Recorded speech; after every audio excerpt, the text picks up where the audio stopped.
The headstone was wrong. Not just the dates or the spelling of her name, though those were wrong too. The entire location was wrong.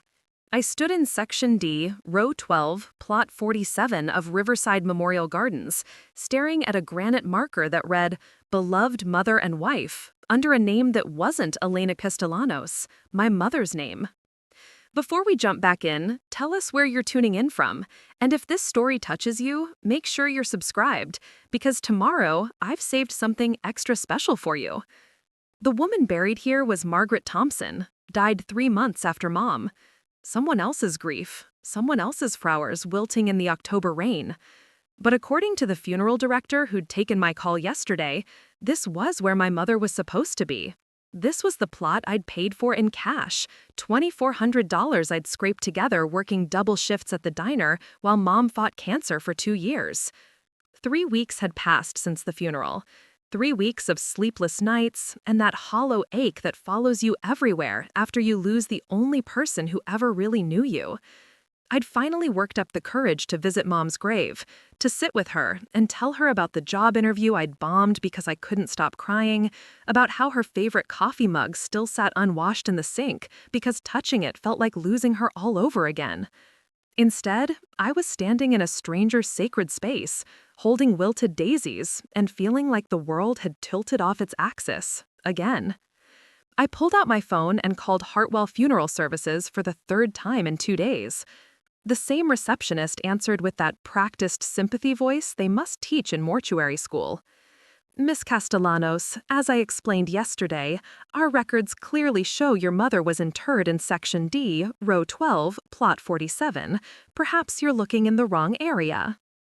"I'm standing right here," I said, my voice cracking. "There's a headstone for Margaret Thompson, born 1952, died September 15th. My mother died June 18th. This isn't her grave." A pause, the sound of paper shuffling.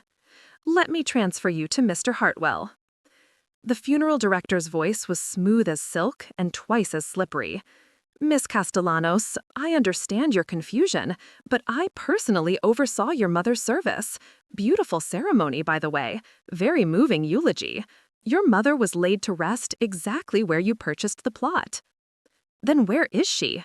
The question came out sharper than I intended, but I was past caring about politeness. "Because she's not here, and I want to know what you did with my mother's body." "I assure you, there's been no mistake on our end. Perhaps you should double-check the plot number you were given." I hung up. My hands were shaking, whether from cold or rage, or the kind of helpless panic that comes when the people in charge treat you like you're losing your mind. Maybe I was. Grief does strange things to people. Maybe I'd remembered the plot number wrong, or maybe I was in the wrong section entirely. But I wasn't wrong about the receipt folded in my wallet. Section D, Row 12, Plot 47, paid in full on April 3rd, 2 months before Mom died, when the doctors told us to start making arrangements. I'd stood in this exact spot with the cemetery sales representative, a thin man named Gerald who'd pointed out the mature oak tree nearby and assured me it was a peaceful location. "Your mother will rest beautifully here," he'd said, watching me count out $2,400 bills.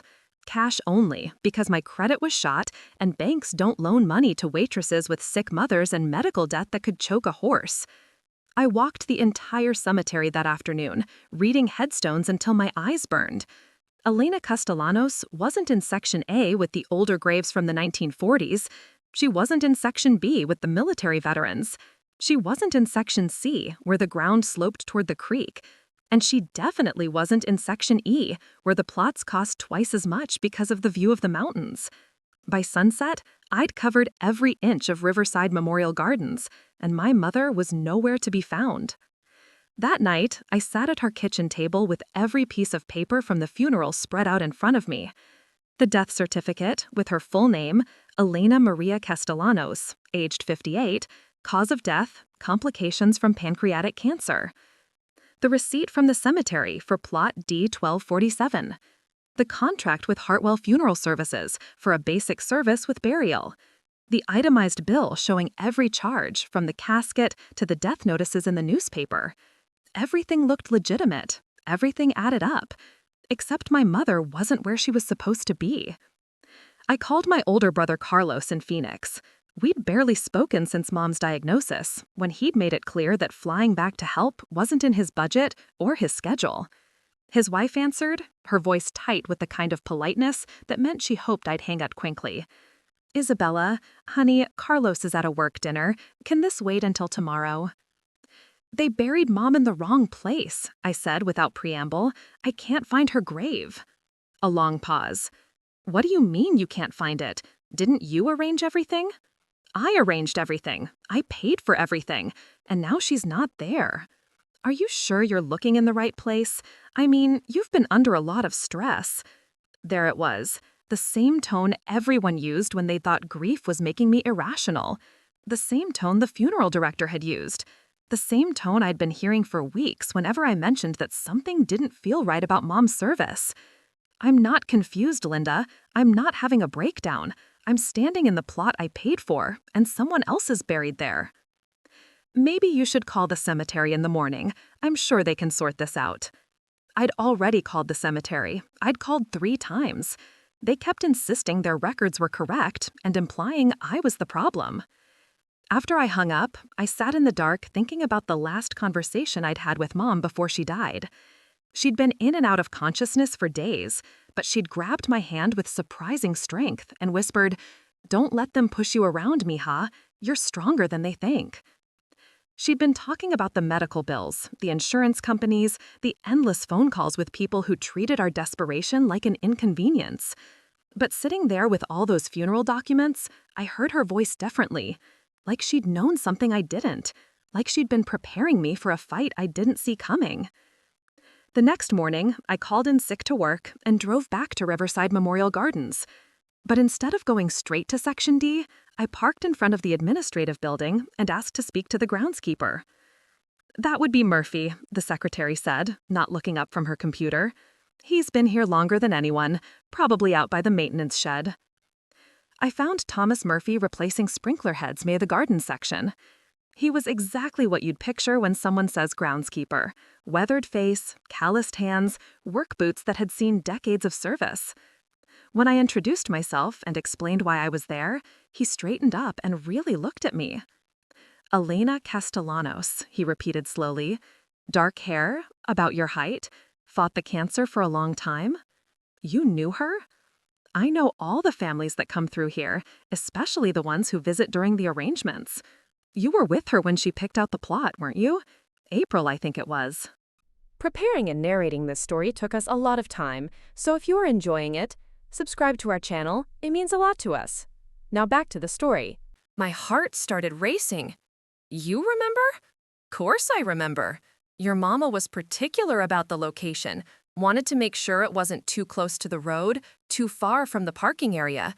We walked around for near an hour before she settled on that spot under the oak tree. Section D, row 12, plot 47. Murphy's expression changed. He set down his tools and pulled a bandana from his pocket, wiping his hands slowly. "Miss, I think you better come with me to my office. There's something you need to see." We walked to a small building behind the maintenance shed. Murphy's office was cramped and cluttered with work orders, plot maps, and filing cabinets that looked like they'd been there since the cemetery opened. He pulled out a thick ledger and flipped through pages until he found what he was looking for. "Here," he said, pointing to an entry written in his careful handwriting. "Elena Castellanos, plot D 1247, interment date June 22nd. He looked up at me. "4 days after the service you held at Hartwell's." 4 days later? But that's impossible. I was at her burial. I threw dirt on her casket. Murphy was quiet for a long moment, studying the ledger entry. Then he opened a filing cabinet and pulled out a manila folder thick with papers. "Miss Castellanos," he said carefully, "I keep my own records, always have. The cemetery administration handles the sales and the paperwork, but I handle the actual burials. Every single one gets logged in my books with photos and documentation." He opened the folder and showed me a photograph of a gravesite. Fresh earth, no headstone yet, but I recognized the oak tree in the background. "This was your mother's burial, June 22nd, like I wrote." But here's the thing that's been bothering me. He flipped to another photo, same location, but taken several weeks later. This time, there was a headstone for Margaret Thompson. Someone moved your mother, Murphy said quietly, and I think I know why. Murphy closed the folder and leaned back in his chair, studying my face like he was trying to decide how much truth I could handle. The maintenance shed felt smaller suddenly, the walls pressing in, as I waited for him to explain what he meant about someone moving my mother. The Thompson family bought that plot 3 days after your mother's service, he said finally, paid cash, just like you did. But here's what doesn't sit right with me. Gerald Henshaw, the sales rep who sold you that plot, he was the same one who sold it again to the Thompsons. My stomach dropped. He sold the same plot twice? Gets worse than that. When the Thompson woman died and her family wanted her buried quick, suddenly there was paperwork showing they'd owned that plot for months. Official cemetery records, all stamped and filed proper. Made it look like your mother was the mistake, not them. I stared at the photographs Murphy had spread across his desk. My mother's burial, then Margaret Thompson's headstone in the same location. But you have proof, your records, these photos. I do, and I've been wondering what to do about it for weeks now. See, I don't just dig graves and maintain grounds. I've been here 37 years. I've seen every kind of scheme people try to pull when it comes to death and money. Murphy opened another drawer and pulled out a second folder, thicker than the first. This isn't the first time Henshaw's pulled something like this. Found 3 other cases in the past 5 years where families got moved without being told. Always cash buyers, always people who looked like they wouldn't make waves. People like me, you mean? Young woman, no husband, working class family. Yeah, people Gerald figured wouldn't have lawyers or connections to cause him trouble. Murphy's voice carried an edge of anger that surprised me. What Gerald didn't count on was that I document everything, every burial, every discrepancy, every time something doesn't add up. I picked up one of the photos, studying my mother's grave before the Thompson headstone appeared. So, where is she now? Where did they move her? Murphy was quiet for so long I thought he wasn't going to answer. Then he stood up and walked to a large map of the cemetery mounted on the wall. That's the question, isn't it? Because according to the official records, Elena Castellanos was never buried here at all. What do you mean? I mean, Gerald's got himself a real problem. He can't admit he moved your mother without admitting he sold the same plot twice. So, in the official books, your mother's burial never happened. Your payment was refunded, except you never got the refund. Your plot was never sold to you, except you've got the receipt. I felt like I was drowning in paperwork and lies. This doesn't make sense. How can someone just disappear from the records? Easy, if you control the records. Gerald's been the head of sales here for 12 years. His signature's on every plot deed, every transfer, every burial authorization. He decides what goes in the official files and what doesn't. Murphy returned to his desk and opened a third folder. This one was full of financial documents, copies of deposit slips, payment records. But Gerald made one mistake. He didn't think about the groundskeeper's logs. I keep track of every payment that comes through here because I get a small commission on cash sales. Been doing it since I started working here. He showed me a handwritten ledger, pages and pages of entries in the same careful script I'd seen on my mother's burial record. Your payments right here. April 3rd, $2,400 cash for plot D1247. Gerald's signature on the receipt, my initials confirming the transaction. And the Thompson payment? Right here. June 25th, 3 days after your mother's service, $3,200 for the same plot. Different receipt number, but same plot designation. I did the math quickly. Gerald had collected $5,600 for a plot that should have sold once for $2,400. He's been stealing from the cemetery. He's been stealing from families. Yours isn't the only one. Murphy flipped through more pages in his ledger. Maria Santos, buried in 2019. Plot got resold 6 months later when her family stopped visiting regularly. James Chen, 2020, same thing. Family lived out of state. Plot got quietly transferred to someone who paid more.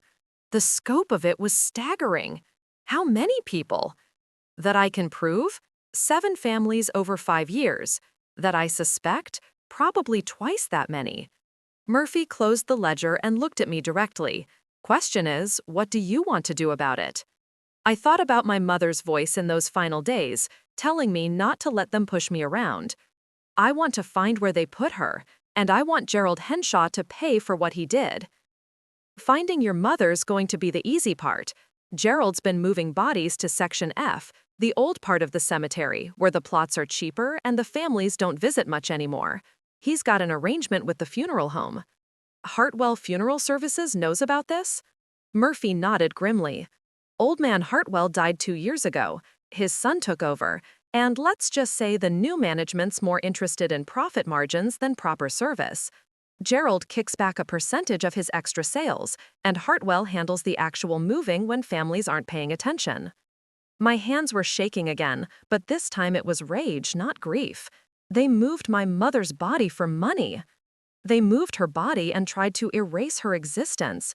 But here's what they didn't count on. Murphy opened his desk drawer and pulled out a small digital camera. I take photos of every burial, every headstone installation, every maintenance activity. Been doing it for years, just in case there were ever questions about liability or insurance claims. He scrolled through hundreds of photos on the camera's display until he found what he was looking for. There, Section F, Row 3, Plot 15, taken July 2nd, about a week after the Thompson burial. The photo showed a fresh grave with no headstone, just a small metal marker with a number, but I could see the distinctive brass handles from my mother's casket partially visible in the disturbed earth. She's there? She's there. Gerald had her moved in the middle of the night, probably figured no one would ever think to look in the old section. Plot 15's been officially vacant for 3 years, ever since the previous occupant's family had the body relocated to a different state. I stared at the photo, relief and fury warring in my chest. At least I knew where she was now. But the violation of moving her without telling me, of selling her resting place to someone else, of trying to erase her entirely from the records, that was unforgivable. I need to see her, I said. I need to see where they put her. We can do that, but Isabella, you need to understand something first. If we're going to stop Gerald, if we're going to make this right for all the families he's cheated, we need to be smart about it. He's got connections at the cemetery, at the funeral home, probably with the local authorities too. What are you saying? I'm saying we document everything first. We get proof that'll stand up in court. We contact the other families, the ones who've been cheated, and then we go after Gerald and everyone who's been helping him. Murphy pulled out a business card and handed it to me. This is my nephew Danny. He's a reporter at the Herald Tribune. Been wanting to do a story about corruption in the funeral industry for years, just never had enough evidence. I looked at the card. Danny Murphy, investigative reporter. You think he'd be interested in this? I think he'd be very interested, especially when he sees how many families have been affected. Murphy stood up and walked back to the map on the wall. But first, we need to visit Section F. You need to see where your mother really is, and I need to show you something else, something that's going to make you understand just how deep this goes. He pointed to a section of the cemetery I'd never explored, far from the manicured grounds near the entrance. Section F's not just where Gerald dumps the bodies he's moved, it's where he's been running a whole separate business, selling plots that don't exist, burying people in graves that are already occupied, taking money from families who don't know any better. How is that possible? Because Section F doesn't get maintained like the rest of the cemetery. Grass grows over the markers, headstones get lost or damaged, family members stop visiting after a few years. Gerald figured out he could treat it like his own private burial ground, selling the same plots over and over to different families. The enormity of the fraud was overwhelming. This wasn't just about my mother anymore. This was about dozens of families, maybe hundreds, who'd been cheated and lied to during the most vulnerable time of their lives. Murphy, I said quietly, how long have you known about this? He was quiet for a long moment, and I could see the guilt in his expression. I've suspected for years, had pieces of it figured out, but I needed proof, and I needed someone who'd been directly affected to help me expose it. Someone like me? Someone exactly like you. Someone who wouldn't give up, wouldn't let them intimidate her into walking away. He picked up his keys and headed for the door. Come on, let's go find your mother. Then we're going to make sure Gerald Henshaw never steals from another grieving family again. Section F felt like a different world entirely, where the main cemetery grounds were carefully maintained with trimmed grass and polished headstones. This forgotten corner looked abandoned. Weeds grew waist-high between crooked markers, and several graves had sunken so deeply they looked like open wounds in the earth. Murphy led me down a narrow path that seemed more like an animal trail than anything designed for human visitors. Gerald keeps this section deliberately neglected, he explained, pushing aside overgrown branches. Makes it harder for families to find their loved ones if they do come looking. We stopped at row 3, and Murphy counted off the plots until we reached number 15. There was no headstone, just a small metal stake with faded numbers that were barely visible through the rust. But the ground had been disturbed recently, and I could see the telltale signs of a burial that had been hastily covered. "She's here," Murphy said gently. "Your mother's here." I knelt beside the unmarked grave, my hands shaking as I touched the earth.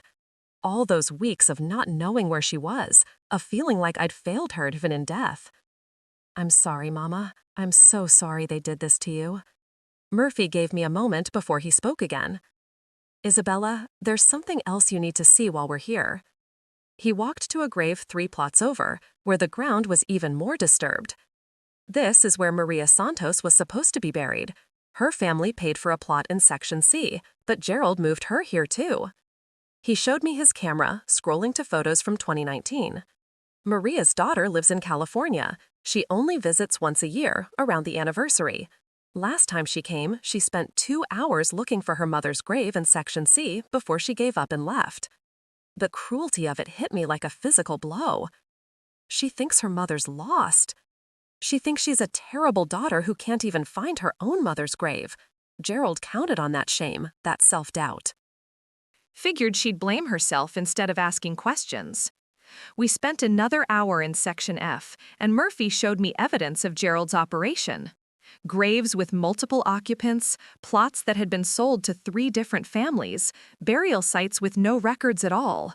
It was a graveyard within a graveyard, a hidden empire built on stolen grief and corrupted trust. When we finally left Section F, I felt like I was carrying the weight of every family Gerald had cheated. What do we do now? Now we call Danny. Murphy pulled out his phone and dialed his nephew's number. "Danny, it's Uncle Tom. I need you to meet me at the cemetery. Bring your camera and that tape recorder. We've got the story you've been waiting for." Danny Murphy arrived within an hour, and he looked exactly like what you'd expect from an investigative reporter. Rumpled clothes, sharp eyes, and the kind of energy that suggested he'd rather be chasing down corruption than sitting at a desk.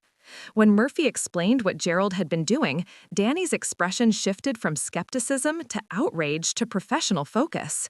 "How many families are we talking about?" "7 that I can prove, probably double that in reality." Murphy handed over his folders of documentation. "And it's not just the cemetery. Hartwell Funeral Services is involved, maybe some city officials too." Danny flipped through the photos and paperwork, occasionally letting out low whistles. "This is massive. This is front-page, multiple-part series massive." He looked at me directly. "Isabella, are you prepared for what happens when this story breaks? Gerald's going to deny everything, the cemetery's going to try to discredit you, and there's going to be lawyers involved." I thought about my mother's voice again, telling me to be stronger than they thought I was. I don't care what they do to me. I care about making sure no other family goes through this. Good, because we're going to need other families to come forward. The more victims we have, the stronger the case becomes. Danny pulled out his recorder. "Let's start with your story. Every detail from the beginning. Then we're going to contact every family on Uncle Tom's list." We spent the rest of the afternoon in Murphy's office, going through every document, every photograph, every piece of evidence we had. Danny recorded everything, asked detailed questions about dates and payments and conversations. By the time we finished, it was getting dark outside. "I need a few days to verify some of this information and reach out to the other families," Danny said. "But assuming they're willing to talk, I can have the first story ready by early next week." "What about Gerald? What if he realizes we're on to him?" Danny smiled grimly. "That's actually the best part. I'm going to call him for comment tomorrow. Give him a chance to explain his side of the story. When someone's been running a scam this long, they usually panic when a reporter starts asking questions. They make mistakes. That night, I drove back to Section F with a flashlight and a small bouquet of flowers I'd bought from the grocery store. I sat beside my mother's unmarked grave and told her everything. About Murphy and his nephew, about the evidence we'd gathered, about the plan to expose Gerald's operation. I know you can't hear me, I said to the dark earth, but I wanted you to know that I'm not giving up. I'm going to make sure you get the resting place you deserve, and I'm going to make sure Gerald pays for what he did. The next few days moved quickly. Danny contacted the Santos family, the Chen family, and 5 others whose loved ones had been moved or whose plots had been resold. Every single family was devastated to learn the truth, but they were also eager to see justice done. Mrs. Santos flew in from California immediately. I blamed myself for not being able to find her grave, she told us during our meeting at Danny's office. I thought I was losing my mind, that grief was making me confused about where my mother was buried. The Chen family had a similar story. They'd driven 6 hours from another state for their father's birthday, spent an entire afternoon searching Section A, where they thought he was buried, then left feeling guilty and heartbroken that they couldn't locate his grave. Danny arranged for all of us to meet with a lawyer, Patricia Hernandez, who specialized in fraud cases. She reviewed Murphy's evidence and listened to our stories with the kind of focused attention that told me she understood the magnitude of what Gerald had done. This isn't just theft, she explained. This is consumer fraud, elder abuse in some cases, and desecration of human remains. We're looking at multiple felony charges. What about getting our loved ones moved back to where they're supposed to be? That's going to be part of the settlement. Full restitution, proper burial sites, new headstones, everything. Patricia made notes as she talked. The cemetery is going to want to settle quietly to avoid the publicity, but we're not letting them off that easy. This story needs to be told so other families know to check on their burial sites.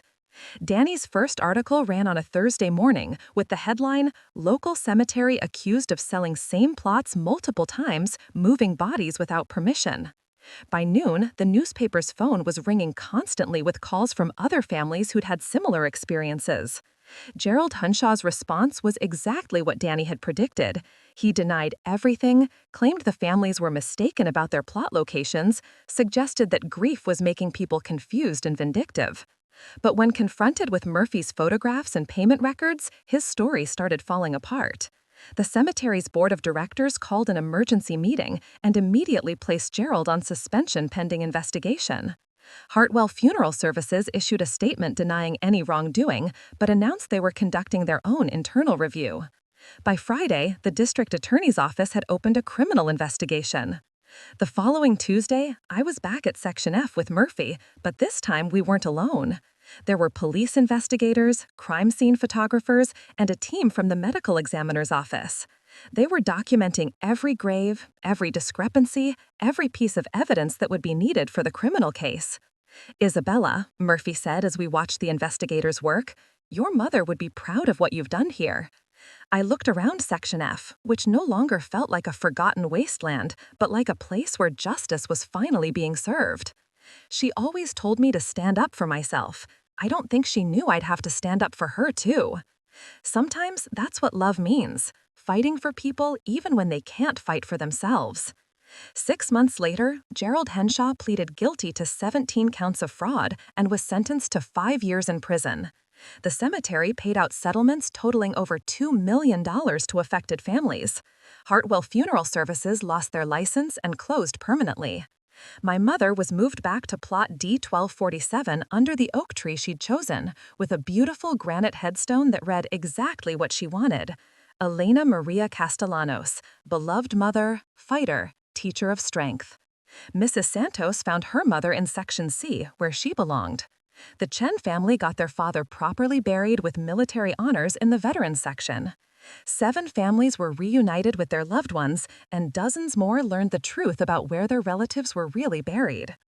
I visit Mom's grave every Sunday now, and I always stop by Wormtoothbifus to check in. He's become something like a guardian angel for the cemetery, making sure families get what they pay for and that no one else tries to pull Gerald's kind of scheme. You know what the best part is? Murphy told me last week as we walked through the grounds together. Families trust this place again. They know someone's watching out for them. I thought about trust, about how easy it is to lose and how hard it is to rebuild. Gerald had counted on our grief making us passive, our pain making us silent. He'd been wrong about that, and he'd been wrong about underestimating what people will do when they love someone. My mother taught me to be stronger than people thought I was. Turns out she was preparing me for the most important fight of my life. Not just for her, but for every family who deserves to know their loved ones are resting in peace exactly where they're supposed to be. Sometimes the dead need the living to speak for them. Sometimes justice means refusing to let someone disappear without a trace. And sometimes love means making sure that even in death, the people we care about are treated with the dignity and respect they deserve. Gerald Henshaw learned that the hard way. But more importantly, 7 families learned that their voices mattered, their grief was valid, and their loved ones hadn't been forgotten after all. 2 years have passed since Gerald Henshaw was sentenced, and Riverside Memorial Gardens looks completely different now. The new management installed security cameras, digitized all burial records, and hired an independent auditing firm to verify every single plot. Most importantly, they kept Murphy on as head groundskeeper and gave him the authority to oversee all burial operations. I never expected to become an advocate for cemetery reform, but that's exactly what happened.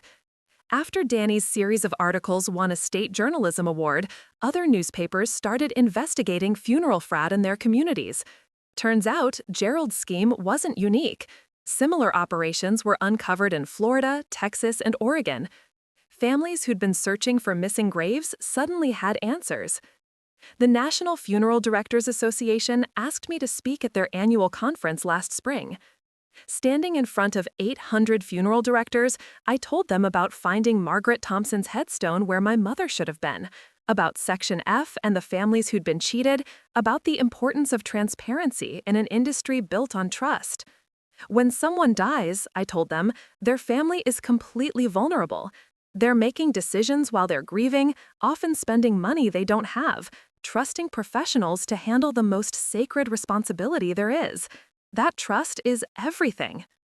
The response was overwhelming. Funeral directors from across the country reached out, sharing their own stories about unethical competitors, asking for advice on how to protect families from fraud. Several states have since passed legislation requiring more oversight of cemetery operations and stricter licensing requirements for funeral home staff. But the change I'm most proud of started right here in our community. Murphy and I created the Cemetery Accountability Project, a nonprofit organization that helps families verify burial locations and investigate suspected fraud.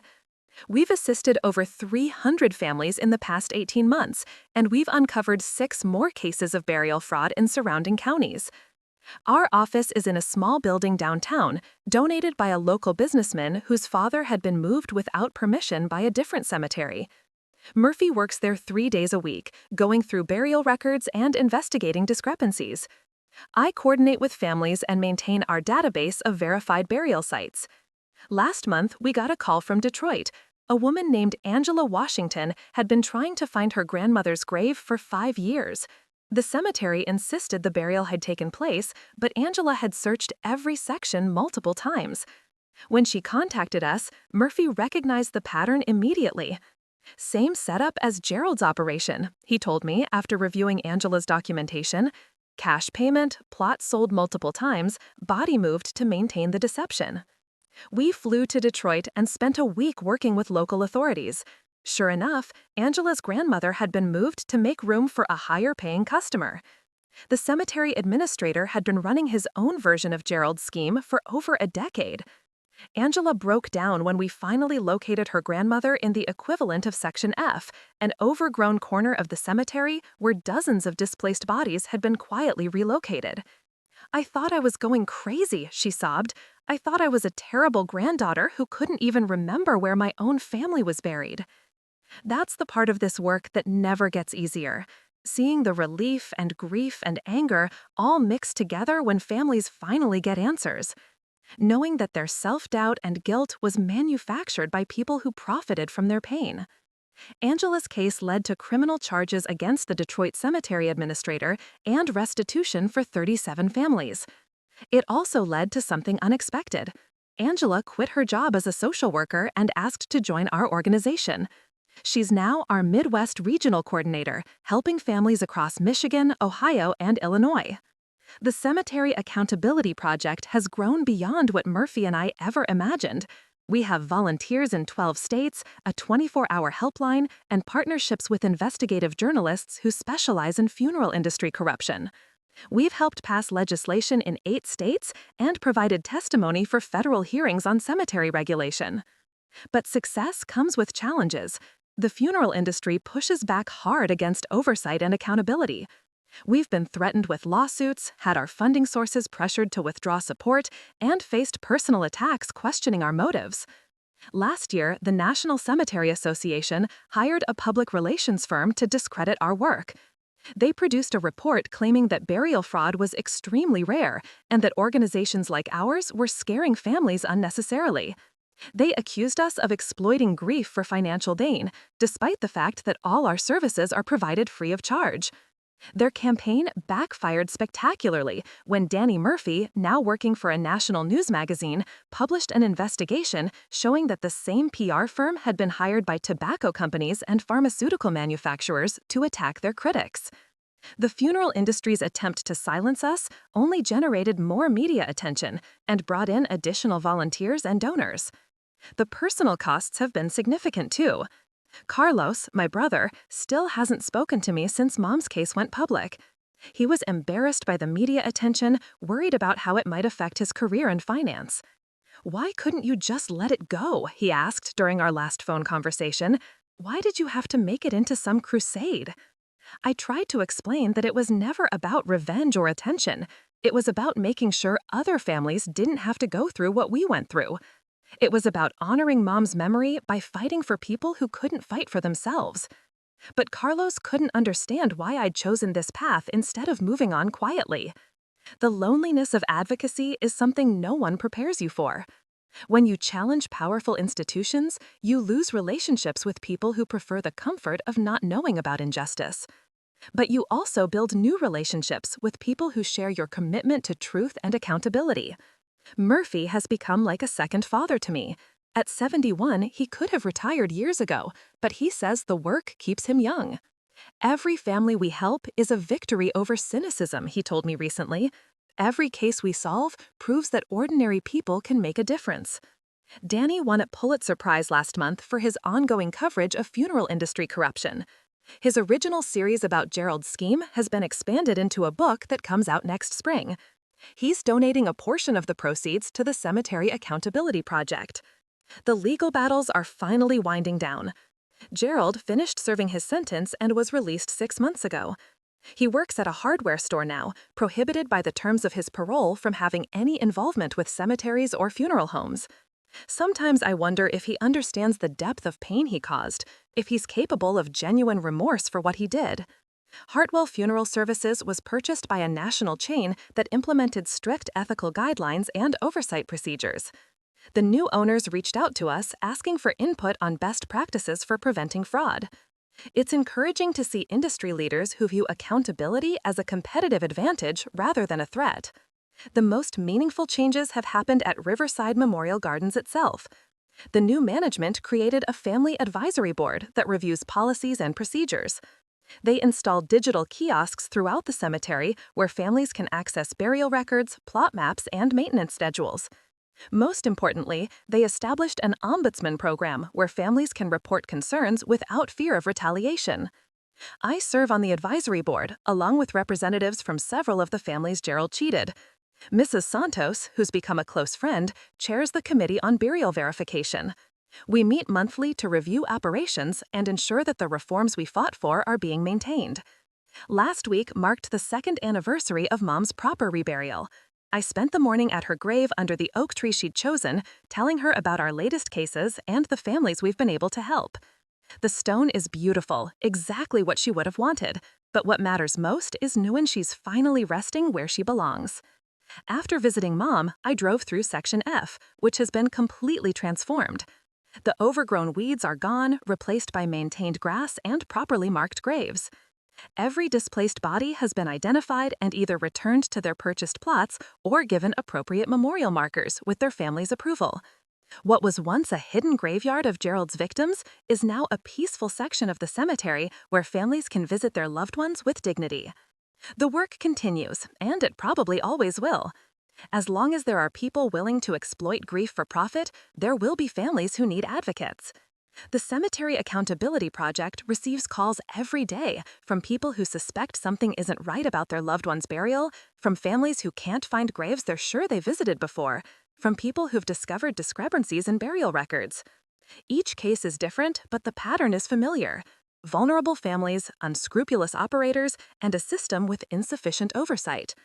What's changed is that families now have somewhere to turn, resources to help them get answers, and advocates who understand that finding the truth about a loved one's final resting place isn't just about location. It's about dignity, respect, and the fundamental right to grieve without being deceived. Mom used to tell me that strength isn't about being fearless. It's about being afraid and doing what's right anyway. I was terrified when I first walked into Murphy's office, afraid that I was losing my mind, afraid that no one would believe me, afraid that I'd never find where they'd put her. But I did find her, and in finding her, I found a purpose I never expected. Fighting for families, challenging corrupt systems, ensuring that the dead are honored and the living are treated with honesty and compassion. It's not the life I planned, but it's the life Mom prepared me for with her final words about not letting them push me around. Every family we help, every case we solve, every reform we achieve is proof that ordinary people can create extraordinary change when